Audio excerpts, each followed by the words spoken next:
అంటే నేనేమనుకున్నానంటే Janasena party, Telugu Desam party, BJP party 3 పార్టీలు కలిసి పోటీ చేస్తాయేమో నేను అనుకున్నాను.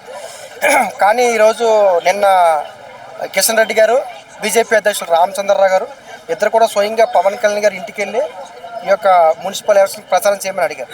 అంటే ఇక్కడ జనసేన పార్టీ ఆల్రెడీ కొన్ని ఎక్కడైతే గెలిచే అవకాశం ఉందో అక్కడ జనసేన పార్టీ ఇండివిజువల్గా పోటీ చేస్తారు. సో అంటే జనసేన పార్టీకి ఒకేసారి ఇక్కడ అంత అవకాశం ఉండదు కాబట్టి ఇప్పుడు ఇది ఒక స్టెప్గా, అంటే పూర్తిగా వన్ సైడ్ కాకుండా జనసేన పార్టీని బీజేపీ పార్టీ రామచంద్రరావు గారు గతంలో చెప్పారు, మేము ఇండివిజువల్గా వెళ్తాం, ఏ పార్టీతో వెళ్ళమని. సో ఒకవేళ జనసేన పార్టీతో కనుక బీజేపీ పార్టీ పొత్తు కనుక వెళ్తే అప్పుడు ఖచ్చితంగా టీడీపీ సింగిల్ అయిపోతుంది. సో వెళ్తే 3 వెళ్ళాలి, లేదా 3 సింగిల్కి వెళ్ళాలి, లేకపోతే మళ్ళీ బీఆర్ఎస్ పార్టీకి అవకాశం ఇచ్చే అవకాశం ఉంటుంది. అందుకని ఈసారి మాత్రం బీజేపీ పార్టీకి ప్రచారం చేయాలని చెప్పి పవన్ కళ్యాణ్ మొన్న జూబ్లీ ఎలక్షన్లోనే పవన్ కళ్యాణ్ గారు వస్తారని నేను భావించాను. కానీ కొన్ని కారణాల వల్ల రాకూడదు కూడా, ఎందుకంటే అది బై ఎలక్షన్స్ కాబట్టి పార్టీ ఇక్కడ గ్రాఫ్ లేనప్పుడు ఇలాంటి బై ఎలక్షన్స్లో దూరితే మాత్రం ఖచ్చితంగా పార్టీ యొక్క ఎమోషనల్ సిస్టమ్ అంతా ఫెయిల్ అవుతుంది కాబట్టి రాలేదు. ఇప్పుడు బీజేపీ పార్టీకి పవన్ కళ్యాణ్ గారు బలంగా ప్రచారం చేసే అవకాశం ఉంటుంది. ఇప్పుడు రేవంత్ రెడ్డి గారు మార్నింగ్ చెప్తున్న అంశం ఏంటంటే 90% మున్సిపల్ అన్నీ కూడా కాంగ్రెస్ పార్టీకి తీసుకుంటాము ఖచ్చితంగా అని అంటున్నారు. సో ఇప్పుడు కాంగ్రెస్ పార్టీలో ప్రధానంగా జీవన్ రెడ్డి గారి అంశం ఇవన్నీ కూడా వివాదం నడుస్తుంది. అంటే కొన్ని మున్సిపాలిటీలో కాంగ్రెస్ పార్టీ వాళ్ళు కాకుండా బయట వ్యక్తులకి ఇస్తున్నారు, గెలుపు అవకాశాలు ఎవరైతే డబ్బులు ఇస్తున్నారో వాళ్ళకే సీట్లు ఇస్తున్నారు అనేది వాదన కూడా బలంగా ఉంది. కాబట్టి పవన్ కళ్యాణ్ గారు మున్సిపల్ ఎలక్షన్స్లో ప్రచారం గట్టిగా చేసే అవకాశం ఉంది. కొంత మైనస్ అవుతుంది, ఎందుకంటే జీవన్ రెడ్డి గారు చాలా కాంగ్రెస్ వాది. సో మొదటి నుంచి కూడా కాంగ్రెస్ పార్టీకి ఉన్న వ్యక్తి.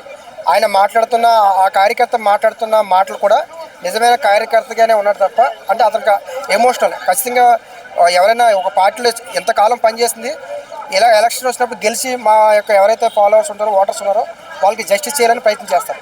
అలాంటి టైంలో వాళ్ళు సీట్లు ఇవ్వకపోతే ఆ పార్టీ కోసం మేమెందుకు త్యాగం చేయాలన్న భావన ఎక్కువ కలిగే అవకాశం ఉంది. కాబట్టి ఇక్కడ కూడా సామాజిక వర్గంగా తీసుకున్నారు.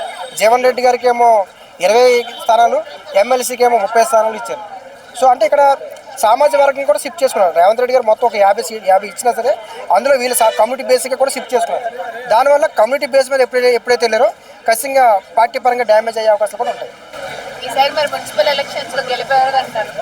అంటే కాంగ్రెస్ అధికార పార్టీలోకి ఎక్కువగా అవకాశాలు ఉండొచ్చు, అధికార పార్టీకి ఎప్పుడు అవకాశాలు ఉంటాయి. సో రేవంత్ రెడ్డి గారు కూడా బాగా బలంగా ప్రచారం చేస్తున్నారు. సో ఇంకో అంశం ఏంటంటే నిన్న కేటీఆర్ గారు మాట్లాడుతున్నప్పుడు కూడా మొన్న సర్పంచ్ ఎలక్షన్స్లో సింబల్స్ లేవు, సింబల్స్ లేకపోవడం వల్ల మా పార్టీకి కొంచెం తక్కువ వచ్చాయి. ఈ మున్సిపల్ ఎలక్షన్స్లో మాకు సింబల్స్ ఎక్కువ ఉన్నాయి కాబట్టి కార్ సింబల్ చూసి ఎక్కువ మంది ఓట్లు వేసే అవకాశాలు ఉంటాయి కాబట్టి ఖచ్చితంగా మాకు బెస్ట్గా వస్తుందని చెప్పి కేటీఆర్ చెప్తారు. సో ప్రభుత్వ సంబంధించిన వ్యతిరేకత అంతా కూడా పబ్లిక్లోకి బీఆర్ఎస్ పార్టీ చాలా బలంగా తీసుకెళ్తుంది. ఫోన్ ట్యాపింగ్ అంశం మీద కూడా పూర్తిగా అంటే కేసీఆర్ గారిని హింసిస్తున్నారు, వేధిస్తున్నారు. సో టైం అడిగితే కూడా ఇవ్వట్లేదు అన్న వర్షంలో ఒకవైపు తీసుకెళ్తున్నారు. నిరుద్యోగుల అంశం మీద కూడా తీసుకొస్తున్నారు. ఏదైతే నిరుద్యోగ భృతి ఇవ్వలేదు, సో ఏపీలో ఇవ్వలేదు, ఇక్కడ కూడా ఇవ్వలేదు. నిరుద్యోగ అంశం కూడా చాలా బలమైన అంశం. సో నిరుద్యోగులు కూడా అవకాశం కల్పించలేదు. సో ఇప్పుడు పోటీ చేసే వ్యక్తులు కూడా నిరుద్యోగులకు ఇచ్చే అవకాశం కూడా లేవు. సో నిరుద్యోగులు అంతా కూడా యాంటీ కాంగ్రెస్కి, అంటే కాంగ్రెస్కి వ్యతిరేకంగా నిరుద్యోగులు ఓట్లు వేసే అవకాశం ఉంటుంది.